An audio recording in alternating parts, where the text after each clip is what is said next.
नमस्कार. आज आपण रसायनशास्त्राच्या जगात डोकावणार आहोत. हा विषय खूप मोठा वाटतो नाही का? पण काळजी करू नका. आपण त्याच्या मूलभूत संकल्पना अगदी सोप्या करून समजून घेऊया. हे वाक्य किती खरं आहे नाही का? म्हणजे रसायनशास्त्र म्हणजे फक्त लॅबमधले प्रयोग नाहीत? नाही, अजिबात नाही. ही एक अशी शक्ती आहे जी आपल्या आजूबाजूला, अगदी आपल्या आतही प्रत्येक गोष्टीला घडवत असते. विचार करा, अब्जावधी वर्षांपूर्वी पृथ्वीवर आदळलेल्या उल्कांमुळे आपलं वातावरण बदललं. किंवा अगदी आत्ता आपण जे अन्न खातो त्यातून ऊर्जा मिळवण्याची प्रक्रिया. ह्या सगळ्याच्या मुळाशी काय आहे? तर रासायनिक अभिक्रिया. खरं तर आपलं अस्तित्वच त्यावर टिकून आहे. आता हा विषय इतका मोठा आहे की त्याचा अभ्यास कसा करायचा हा प्रश्न पडू शकतो. म्हणूनच सोपं जावं यासाठी शास्त्रज्ञांनी रसायनशास्त्राला 5 मुख्य भागांमध्ये विभागले आहे. चला पाहूया ते भाग कोणते आहेत. तर हे आहेत ते 5 मुख्य भाग: सेंद्रिय, असेंद्रिय, भौतिक, जैवरसायनशास्त्र आणि विश्लेषणात्मक. असं समजा की हा रसायनशास्त्राच्या विशाल जगाचा एक नकाशाच आहे आणि या प्रत्येक भागातून आपल्याला एक वेगळी दिशा मिळते. या प्रत्येक शाखेचा एक खास दृष्टिकोन आहे. म्हणजे बघा, सेंद्रिय रसायनशास्त्र कार्बनच्या संयुगांचा अभ्यास करतं, तर असेंद्रिय रसायनशास्त्र मीठ आणि खनिजांसारख्या गोष्टींकडे पाहतं. भौतिक रसायनशास्त्रामध्ये ऊर्जेचा आणि गतीचा अभ्यास होतो.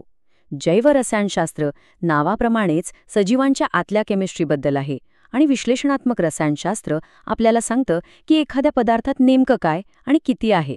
थोडक्यात काय, तर आपल्या गाडीतल्या पेट्रोलपासून ते शरीरातल्या DNA पर्यंत सगळं काही यात येतं. ठीक आहे, तर या सगळ्या शाखांच्या मुळाशी एकच गोष्ट आहे, एकच मूलभूत संकल्पना जिथून रसायनशास्त्राची सुरुवात होते, आणि ती म्हणजे पदार्थ. आता पदार्थ म्हटल्यावर मनात प्रश्न येतो की नेमकं काय असतं हे? सोपं आहे.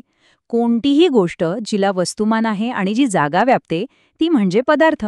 मग तो एखादा भला मोठा ग्रह असो किंवा वाळूचा एक छोटासा कण, जर ती जागा व्यापत असेल तर तो पदार्थ आहे. म्हणूनच आपण म्हणू शकतो की रसायनशास्त्रज्ञ हे मूलतः पदार्थाचेच संघटक किंवा अभ्यासक असतात. बरं, मग या सगळ्या पदार्थांना आपण 2 मुख्य गटांमध्ये विभागू शकतो. पहिला गट आहे शुद्ध पदार्थ आणि दुसरा आहे मिश्रणे. नावावरूनच थोडा अंदाज येतो नाही का? शुद्ध पदार्थांची रचना अगदी ठरलेली असते, ती बदलत नाही. पण मिश्रणांमध्ये मात्र वेगवेगळे पदार्थ कोणत्याही प्रमाणात एकत्र आलेले असू शकतात. चला तर मग आधी पहिल्या गटावर लक्ष केंद्रित करूया, शुद्ध पदार्थ. पाहूया तरी हे शुद्ध पदार्थ म्हणजे नेमकं काय आणि ते कशापासून बनतात. ओके, तर या शुद्ध पदार्थांमध्येही 2 प्रकार आहेत. एक म्हणजे मूलद्रव्य. ही पदार्थाची सगळ्यात मूलभूत रूपं आहेत ज्यांना आपण अजून सोपं करू शकत नाही. उदाहरणार्थ लोह किंवा कार्बन. आणि दुसरा प्रकार आहे संयुगे. संयुगे तेव्हा म्हणतात जेव्हा 2 किंवा जास्त मूलद्रव्य एका ठराविक प्रमाणात एकत्र येतात, जसं की पाणी किंवा आपलं साधं मीठ. आता या मूलद्रव्यांनाही त्यांच्या गुणधर्मांनुसार वेगवेगळ्या गटात टाकलं जातं. ही सारणी बघा, किती छान फरक दिसतोय. एका बाजूला आहेत धातू, जे चकचकीत असतात आणि उष्णता व वीज सहज वाहून नेतात. दुसऱ्या बाजूला आहेत अधातू, जे सहसा ठिसूळ असतात. आणि मध्ये आहेत धातुसदृश, जे कधी धातूसारखे वागतात तर कधी अधातूसारखे, म्हणजे दोघांचेही गुणधर्म त्यांच्यात दिसतात. चला आता पदार्थाच्या दुसऱ्या बाजूकडे वळूया, म्हणजे मिश्रणांकडे. आणि ही तर अशी गोष्ट आहे जी आपण रोजच्या आयुष्यात सतत पाहत असतो. मिश्रणंसुद्धा 2 प्रकारची असतात आणि फरक अगदी सोपा आहे.